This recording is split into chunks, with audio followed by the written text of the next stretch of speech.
Noah.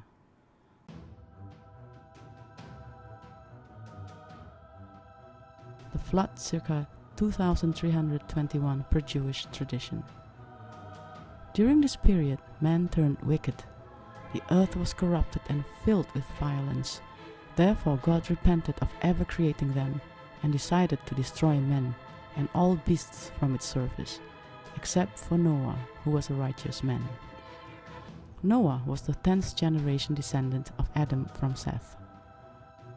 God told Noah that he was about to send a flood upon the earth and everything that was in it shall die. So God made a covenant to spare Noah, his wife, his sons, and their wives. God ordered Noah to build an ark and to take his family in it. God also commanded him to bring the beasts. The command to bring the beasts varied, for at first God said every kind of beast, 2 of every sort, male and female, in Genesis 6:20. Later, he commanded Noah to bring 7 sorts of clean beasts, 2 sorts of unclean beasts, and 7 sorts of fowls, each sort male and female, in Genesis 7:2.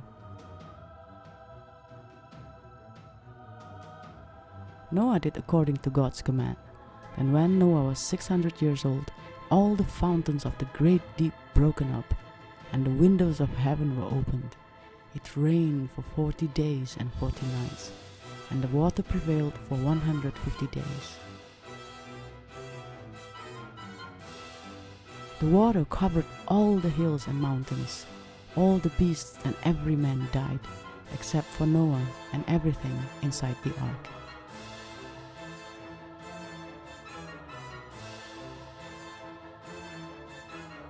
Then God remembered Noah and every living thing that were in the ark.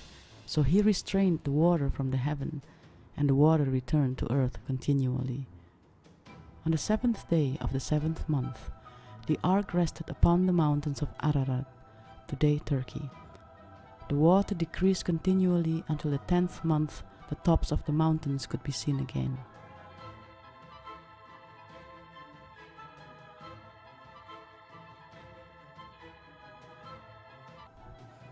"40 days later, Noah opened the window from the ark and sent a raven and a dove to see whether the waters were dried up from the earth.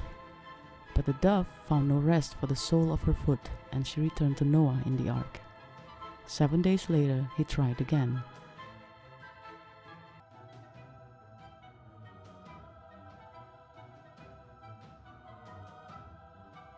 And the dove came back with an olive leaf. So Noah knew that the waters were abated from the earth. 7 days later, he sent forth the dove again, which did not return to him anymore. So Noah, his wife, 3 sons, their wives, and all the beasts came out of the ark, and was commanded by God to multiply and replenish the earth. Noah built an altar and sacrificed some clean beasts and clean fowls, and offered them on the altar. God smelled the sweet savor and said in his heart, I will not again curse the ground any more for man's sake, for the imagination of man's heart is evil from his youth. Neither will I again smite any more everything living as I have done. In order to remember this covenant, God said, When I bring a cloud over the earth, that the bow shall be seen in the cloud. That was the token of the covenant that God established between him and all flesh that is upon the earth. After the flood, Noah and his family lived in Ararat with his wife and 3 sons and wives. Noah's 3 sons' names were Shem, Ham, and Japheth. Note: most biblical scholars generally believe that Noah's son had very different skin complexion, and that they were the forefathers of the major 3 races in the world. 1. The descendants of Shem became Semitic Arabian. 2. The descendants of Ham became the black African. And 3. The descendants of Japheth became white Eurasian. In Ararat, Noah became a husbandman and planted a vineyard. One day he drank wine, got drunk, and laid naked in his tent. One of his sons, Ham, who later became the father of the black Africans, saw the nakedness of his father and told his brothers about it. Shem and Japhet took a garment and covered the nakedness of their father. When Noah woke up, he knew what his youngest son had done to him. So he cursed Ham and Canaan, the descendants of Ham, to be the servants to his brother's people. Then Noah lived for 350 years after the flood and died at the age of 950. Then his sons replenished the earth.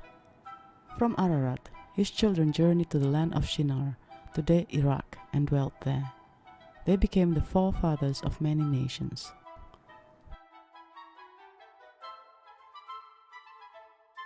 Note, the names of Noah's descendants keep on popping up in the whole Bible. After several pages, you might get confused of who is who, which is crucial to the essence of the story.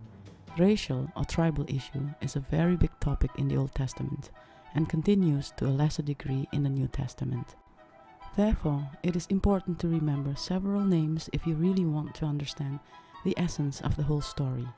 Ham, or later I will refer as Black Ham to make it easier to remember, had 4 sons: Mizraim, which is Egypt, Cush, or Sudan and Ethiopia, Put, or Libya, and Canaan, which later become the arch-enemies of the Israelites, descendant of Shem, the forefather of the Semites. These are their names: Canaanites, Hittites, Jebusites, Amorites, Hivites, Perizzites. The Bible mentioned 11 nations descendants of Ham, but the above were the 7 most mentioned. Sometimes they are called collectively as the 7 nations of Canaan. Allegedly, they were the aboriginal people of Canaan, i.e. the promised land of the Israelites. Eber. Eber was the 4th generation of Noah's descendant from Shem, Semitic. He lived for 430 years. Note, some biblical scholars assume that the name Hebrew originally came from Eber's name. This is not mentioned specifically in the Old Testament. Nimrod. Among Noah's descendants from the Black Ham was a mighty hunter, Nimrod. He built a kingdom in the land of Shinar, today Iraq. This was the time when the whole earth was of one language. The people of Babel built a city and a tower whose top reached unto heaven. Then God came down to see the city and the tower, and he was angered with their arrogance. So God confounded their language, that they did not understand one another's language, and scattered them abroad upon the face of the earth.